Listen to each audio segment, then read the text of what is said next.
સંબંધ કેટલા સાથે છે એના કરતાં કોની સાથે છે એ મહત્વનું છે, કેમ કે 10 મણ લોખંડ કરતાં 10 ગ્રામ સોનાની કિંમત વધારે હોય છે. જિંદગી હંમેશા હસીને વિતાવો, કેમ કે કોઈ નથી જાણતું કે તે કેટલી બાકી છે. ગયા ભવમાં કોની સાથે હતા એ ખબર નથી, આવતા ભવમાં કોની સાથે હશો એ ખબર નથી, તો પછી અત્યારે જેની સાથે છીએ એની સાથે વેર બાંધીને શું ફાયદો. જીવનમાં પૈસા નહીં સંબંધ કમાજો, કારણ કે શમશાનમાં 4 કરોડ નહીં પણ 4 ખભા જ મૂકવા આવશે. જેમ માણસ જૂના કપડાં છોડીને નવા પહેરે છે, તેવી જ રીતે આત્મા જૂનું શરીર છોડીને નવું ધારણ કરે છે. માટે પરિવર્તનથી ડરો નહીં, તે જીવનનો શાશ્વત નિયમ છે. જિંદગીમાં ક્યારેય એટલા વ્યસ્ત ન બની જશો કે તમને ઉછેરનાર માતા પિતાને મળવાનો સમય જ ન રહે. એક અમીરની દીકરી જેટલો ખર્ચો બ્યુટી પાર્લરમાં કરે છે ને, એટલા ખર્ચમાં કોઈ ગરીબની દીકરીના લગ્ન થઈ જાય સાહેબ. યાદ રાખજો, આંખો બંધ કરવાથી મુસીબત ના જાય, અને મુસીબત આવ્યા વિના કોઈ દિવસ માણસની આંખ ના ઉઘડે. જો તમે દરેક સ્મિત પર ભગવાનનો આભાર ન માનો, તો તમને જરા પણ હક નથી દરેક આંસુ માટે ભગવાનને દોષ આપવાનો. જિંદગીમાંથી જેટલું સારું લેવાય એટલું લઈ લેજો, કેમ કે જિંદગી જ્યારે લેવાનું નક્કી કરશે ત્યારે શ્વાસ પણ નહીં છોડે. બધું કરી શકતો હોય એ વ્યક્તિ પણ જતું કરી શકતો નથી. સંસ્કાર એ સંપત્તિ છે જે ન તો ચોર ચોરી શકે અને ન તો સમય છીનવી શકે. જિંદગીમાં દરેક વાવાઝોડા તમારું નુકસાન કરવા નથી આવતા, અમુક વાવાઝોડા તમારો રસ્તો સાફ કરવા માટે પણ આવતા હોય છે. પાણી, વાણી અને કમાણીને સાચવીને વાપરજો, કારણ કે ભવિષ્યમાં જો આ 3 નહીં હોય ને, તો ભવિષ્ય જ નહીં હોય. દરેક સવાર ભગવાન તરફથી મળેલી નવી તક છે, તેને વ્યર્થ ન જવા દો. જે વ્યક્તિ પોતાની જીભ પર નિયંત્રણ રાખે છે, તે પોતાના જીવનની ઘણી મુશ્કેલીઓથી બચી જાય છે. માણસ સિવાય દરેક ચીજ એવી જ દેખાય છે જેવી એ છે.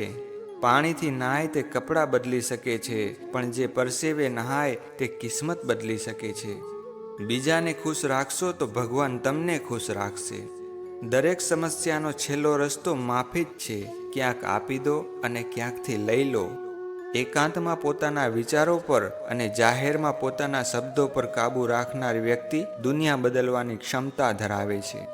શબ્દોની તાકાતને ઓછી ના સમજતા, કારણ કે એક નાનકડી હા અને ના પૂરી જિંદગી બદલી નાખે છે. અપમાન કરવું એ કોઈના સ્વભાવમાં હોઈ શકે, પણ સન્માન કરવું એ તો આપણા સંસ્કારમાં હોવું જોઈએ. જ્યારે પણ કોઈ માણસ બહુ દુઃખી હોય ને, ત્યારે શબ્દો જીભથી નહીં દિલથી નીકળતા હોય છે. હંમેશા યાદ રાખજો, ભૂતકાળમાં આંટો મરાય રહેવાય નહીં.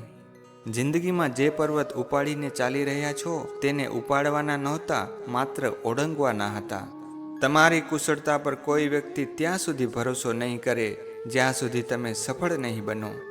જો કોઈ વસ્તુ ગુમ થઈ જાય તો કદાચ શોધવાથી ફરી મળી શકે છે, પણ જો એકવાર લાગણી ખોવાઈ ગઈ તો ક્યારેય પણ પાછી નહીં મળી શકે. જીવન એક સુંદર સપનું છે, જેમાં જીવવાની ઈચ્છા હોવી જોઈએ. દુઃખ આપમેળે જ ખુશીમાં બદલાઈ જશે, ફક્ત હસવાની ટેવ હોવી જોઈએ. લીધેલી સેવા ક્યારેય ભૂલવી નહીં, અને કરેલી સેવા ક્યારેય યાદ કરવી નહીં. જેના વિચારોમાં સત્ય હોય તેના ચહેરા પર ખૂબ તેજ હોય છે.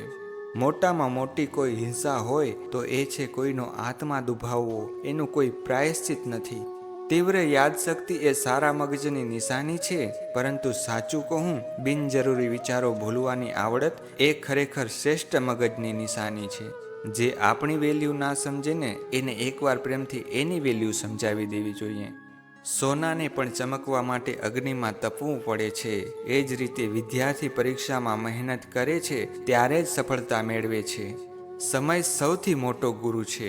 એક ભૂલમાંથી મળેલો અનુભવ ઘણી પુસ્તકો કરતાં વધુ શીખવે છે. નસીબ પર નહીં પણ તમારા કર્મ પર વિશ્વાસ રાખો, કારણ કે તમારા કર્મ જ તમારું નસીબ લખે છે. અંધારું કેટલું પણ ઘેરું હોય, એક દીવા પૂરતું હોય છે. માટે એક સારો વિચાર આખું જીવન બદલી શકે છે. કોઈ તમને સમજતું ન હોય તો પણ સારા કર્મ કરવાનું ક્યારેય બંધ ન કરશો, કારણ કે ભગવાન દરેક કર્મનો હિસાબ રાખે છે. જીવનમાં એવા માણસ બનો કે તમારી હાજરીથી કોઈના ચહેરા પર સ્મિત આવી જાય અને તમારી વાતોથી કોઈને નવી આશા મળી જાય. જે માણસ પોતાનો સ્વભાવ બદલી શકે છે તે પોતાનું ભાગ્ય પણ બદલી શકે છે. માણસનું કદ તેની ઊંચાઈથી નહીં, પરંતુ તેના વિચારોની ઊંચાઈથી માપવામાં આવે છે. દુઃખ આવે ત્યારે ભગવાનને દોષ ન આપો, કદાચ તેઓ તમને વધુ મજબૂત બનાવી રહ્યા હોય છે. જે વ્યક્તિ પોતાના વચનનું પાલન કરે છે તેના પર દુનિયા વિશ્વાસ કરે છે. મૌન ઘણી વખત એવા પ્રશ્નોના જવાબ આપી દે છે જે શબ્દો આપી શકતા નથી. જીવનમાં એવું કાર્ય કરો કે તમારા ગયા પછી પણ લોકો તમારા સારા કર્મોને યાદ કરે.